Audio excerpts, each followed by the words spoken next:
amazing. We were all, worried about you as anybody who goes overseas fighting in a war.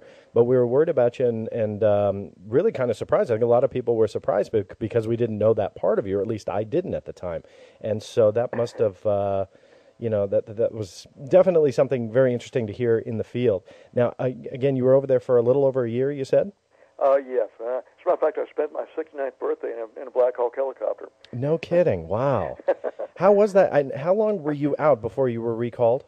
I'm sorry? How long were you out before you were recalled, or how long? Well, I retired in 1996, and I called back in. I was called back in 2004. So, what was your experience like over there? I know I'm kind of switching gears here from the Roswell incident, but I love war stories simply because the heroes out there fighting for us overseas. I just don't think their stories are told enough. So, please, if I could ask you, what was your experience like, and what kind of missions did you run? Well, it was a very interesting experience. I'm glad I went, and as a matter of fact, I'd go back if they called me. But obviously, that's not going to happen. But it sure told me a lot about the Iraqi people. That what our mission was there is valid, and like I say, my biggest earth-shattering thing was to see the mass graves that Saddam Hussein had was south of Baghdad, and at least we stopped those from being filled with the Kurds and other people. Mm-hmm. So that made me a strong believer in the mission. I know people who had not been there probably wouldn't appreciate this, but I saw the good that we were doing, and it made me a believer in the mission. I love hearing that. I really do. And you, I think more than anybody on this side of the line has every right to say that because you were there and you saw it. So it's great to hear that. Let me ask you your opinion on how the media and how the public treats this topic. Not to get political here, but just curious what your thoughts are as being a veteran of this war and fighting overseas. How does that make you feel? Well, I think there's been a lot of misconceptions. I think a lot of people on the liberal side of the aisle don't like. Well, no one likes wars, and I hate wars because when you see a war firsthand, you learn to really hate it. But I think there's been a lot of political haywire about this thing. I think it's been used as a political football, which is too bad. Yes. We really are doing some good there. Yes. And did some good there.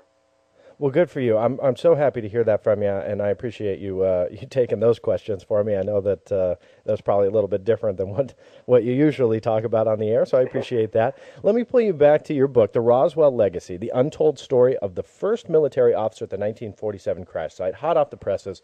This is a brand new book, and you wrote it to really kind of dispel some of the myths about your father and some of the misconceptions and some of the false facts around this story. Going along those lines, one of the questions that I have here for you is what your thoughts are on the abduction phenomena. And I ask you this because you saw and have that proof that the Roswell incident truly happened the way the stories go, and that was an extraterrestrial spacecraft crashed in Roswell, New Mexico. Now, let me ask you, what do you think of the abduction phenomena? Do you buy into any of those stories? Well, I'm kind of an agnostic there. I do know Bud Hopkins, who has made a study of this, and he's a very down-to-earth person, so I don't think he's making any of this up. I believe in what Bud Hopkins says. So I suppose, I don't see why it couldn't be happening. I'm not sure it's happening as much as we're being led to believe it does. But like I say, if I didn't know Bud Hopkins, I would not believe it at all. But who knows? Do you mind being entangled in this field? It kind of seems like you were just pulled in because of your father's story, and so here you are. You haven't really had a experience, or correct me if I'm wrong, other than seeing the wreckage from when your father brought it over. But have you ever had a sighting yourself or seen anything unusual? Well, I can't say I've ever seen anything I couldn't identify. I've seen some unusual lights in the sky. Like one example would be we were flying back from Kirkuk into Balad, Iraq, about 1 o'clock in the morning in a Black Hawk, and you fly with lights out. In other words, there's no navigation navigation lights except for infrared, which you can see with your night vision goggles. And we were flying in an area where there were no other aircraft, no civilian, obviously. It was a no-fly zone, as a matter of fact. And I saw this light going through the sky at a fairly low altitude, traveling from south to north, and it was a white light visible with naked eye, and traveling fairly slow. And so I have no idea what that was. It was a light in the sky, which probably doesn't mean anything, but it was where it was not supposed to be. Interesting. Now, do the guys in the service with you, did they know your backstory? Did they know who you were?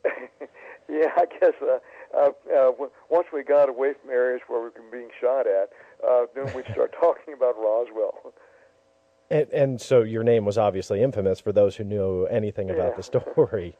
What were their thoughts? Did they razz you a little bit while you were over there, or? No, they were strong believers in this, and I've had flag rank officers, grab me and start talking about this thing. So no, it's I think the military people accept this. That's interesting. Now, do a lot of guys in the service, either overseas or here, see unexplained objects that make them go, what was that? I'm sorry, the connection is kind of. Oh, I didn't get the question. I'm sorry. Do a lot of enlisted men in the service or pilots see unexplained phenomena in the sky? Is that a common occurrence? I don't think so. At least the ones I talked to have never seen anything. At least not anything that they would admit to seeing. But I don't think it's a really common event. But when it does happen, are they still reported? Are these sightings reported? I'm sure they're reported, but I think it's probably covered up again because pilots are pretty good observers, and I think that it's kept in a log, record, their sightings. But I don't think a whole lot's made of it publicly anyway. Interesting. Now the cases that we don't hear about, and this may pertain to the Roswell case or not. I'm not really sure. You can help me out with this one. But there's a lot of stories about reverse engineering, and this goes well beyond just seeing a craft. This is obviously when we get a craft, capture a craft, and reverse engineer the technology and kind of gain secrets to how this craft would work and gain knowledge from that then helps our own technology. What are your thoughts on that? Did that happen with the Roswell craft, or is that happening today? Well, I know there's been books written on the reverse engineering aspects, but my personal feeling is that you have to have a certain amount of technology to be able to reverse engineer something like this. And I'm not sure our technology is really that sophisticated where we could take a flying saucer, take it apart, and find out what makes it tick. It'd be almost like giving a digital wristwatch to Leonardo da Vinci and having him reproduce it. I don't think he could. Interesting. So we're not capable, even if we had an alien craft in front of us, to even comprehend it. Yeah, that's my personal opinion. It may be entirely wrong, but I do think that it would take a degree of sophistication that we don't have yet. Interesting. We'll get there. Yeah, no, that's an excellent point. Do a lot of people come to you with their stories? And I think the main part of that question for me is, do a lot of military personnel come to you with stories about things that they have seen or knowledge that they have, or do they kind of just leave the topic alone? Yeah, they kind of left the topic alone, except just to find out about Roswell. But yeah, I've had a lot of people, come in and start talking to me about their personal experiences with this, and a lot of it, may be just imaginary, but some of it may be real too. But as far as military, we never really, didn't get any discussion about other guys seeing things. Interesting. So let me switch gears a little bit. You have spent the last couple of years at the Roswell Symposium in Roswell, New Mexico. Can I ask what is it that you do talk about there? Give me a little bit of rundown on your lecture. But also I'm kind of curious about your overall impression of people that go to that conference and how they perceive this topic.